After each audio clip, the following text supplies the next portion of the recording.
How to learn a language if you only have 30 days, aka 1 month to learn it in. Many of you watching this might be inspired. You might have seen something on TV or seen something on Netflix and you want to learn Spanish or Italian or French or whatever language you're wanting to learn, but you want to do it quickly. In this video, I'm going to share how you would learn as much as possible of your target language in the shortest time possible. And for the purpose of this video, the example I'm going to give is for 1 month, so 30 days. Now to clarify, you won't be fluent in this language. So if you're looking for fluency, it's a long-term thing, it's not a short-term thing. But if you want to be able to communicate with native speakers to some extent when you go on holiday or when you travel, then this is for you. And I'll tell you exactly how to do it. I'm James, I'm a native English speaker. Puedo hablar español y anche posso parlare italiano. I have 11 years of language learning experience. Step 1. Use the 80-20 rule. So this means focus on words that are most common in your target language. So if you're wanting to learn a language for the sake of getting on and getting by with people in a conversation when out and about in everyday use, you're not going to use certain words that are more niche and less common. So grandmother or hedgehog or things like that, really. Random words that come to you but aren't regularly used in real life. Focus on more common words. Now, how do you do that?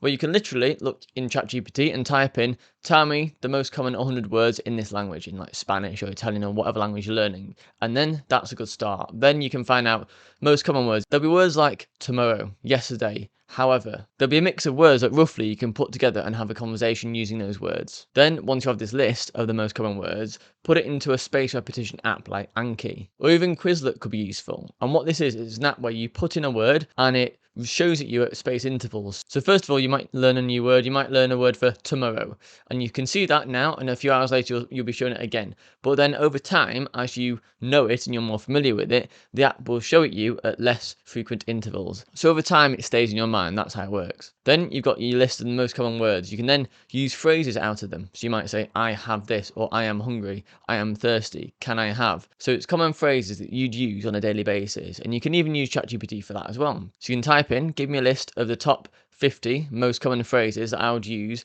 in general conversation or in everyday life. And then you can put these phrases into Anki or Quizlet as well. Then that's not it. It's not a one-off exercise. What you need to do then is incorporate that into your daily life, so daily routine. So first thing, you might wake up and you do 10 minutes or 5 minutes of it, however long you have. Maybe set an alarm for 5 minutes earlier in the morning and just do that quickly. Then outside of this, you're not just learning those words. You need to understand how the language flows and everything. You need to give yourself exposure to the language as well. So what I love to do is when I'm driving to work, I listen to a Spanish or Italian podcast on Spotify. So as long as it's 100% in your target language, you don't have to understand a word of it. But as long as you can get your ears used to listening to it, that's absolutely perfect. And what this does is it's passive listening. So that means that your mind is working out patterns of the language. It's working out how it sounds and the rhythm and different words. And what will happen is over time, you'll recognize words that you've been learning through your Quizlet or Anki app from the common phrases that you found, and then your brain will remember those better because it's heard it in different contexts, and that's how it works. So that's that bit sorted. That's step 2. So expose yourself more to language. It could be YouTube, could be podcast. Just listen to the language as much as you can, and that'll help you to remember the words you've got in the app. For this next step, there's no getting around it really, no matter if you want to learn a language quickly or slowly over the long term and get more fluent.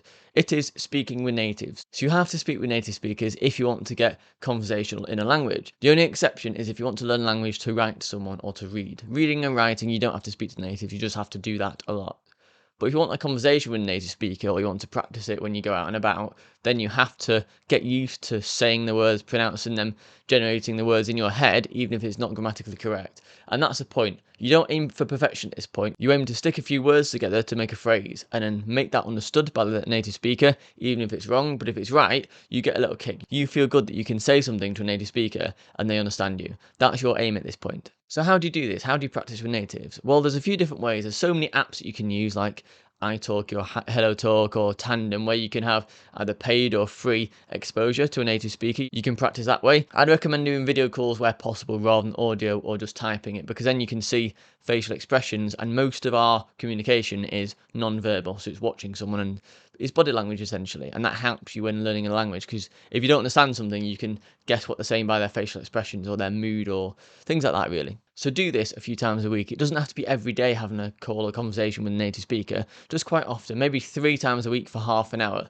It doesn't have to be 1 hour slot, because that can be difficult to fit in your schedule, and also it can be very mentally intense. So 25 minutes, half an hour is good enough a few times a week just to get exposure to practicing the new words and phrases that you're learning, the essential ones. And when you're speaking with them, focus on useful conversations relevant to why you would need it. So if you want to go abroad, you want to be in a hotel, or you want to be in a restaurant, and you want to learn that language for that purpose, focus on scenarios around that because it's more relevant to you.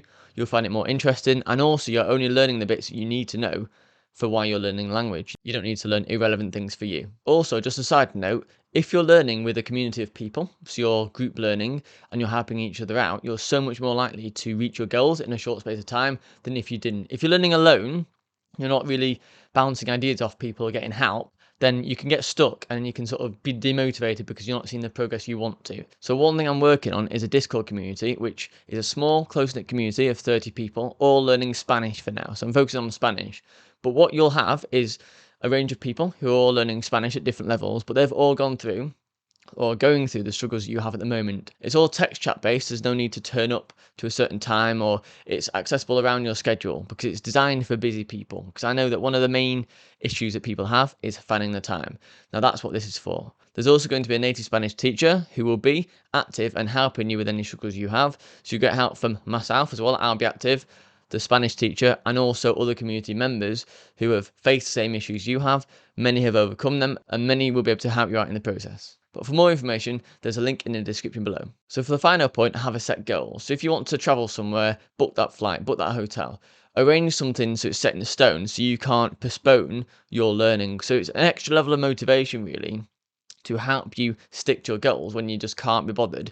You remind yourself that, look, you spent 200 quid or this amount of money on a flight to go somewhere, so that's why you're learning it essentially. Because ultimately the reason why you're watching this video is because you want to get as good as possible at your target language in as minimal time possible. So you need to have a time frame, you need to have a deadline. Get that deadline set in stone so you can't persuade yourself to not do the work and not practice. There's actually another bonus point of this Discord community that I'm making. It makes you accountable for what you're doing. So if you tell everyone, oh yeah, I'm going to study grammar or I'm going to study the past tense this weekend, and you get back into Discord, the other community members are then going to ask you how it went and you're going to feel a bit guilty. It's not a massive, you're not going to get told off, but it's just an extra layer of support. It's like if you're trying to reach a fitness goal and you've got a personal trainer keeping you accountable. People are actually 65% more likely to reach their goals if they have someone helping them or if they learn within a group or with someone else. As I said, there's a link below to check that out. Last thing, YouTube is really good at suggesting videos for you. So in the corner there, you'll see a suggested video. So YouTube thinks you'll benefit from this and it will help you reach your language goals in less time. See you later.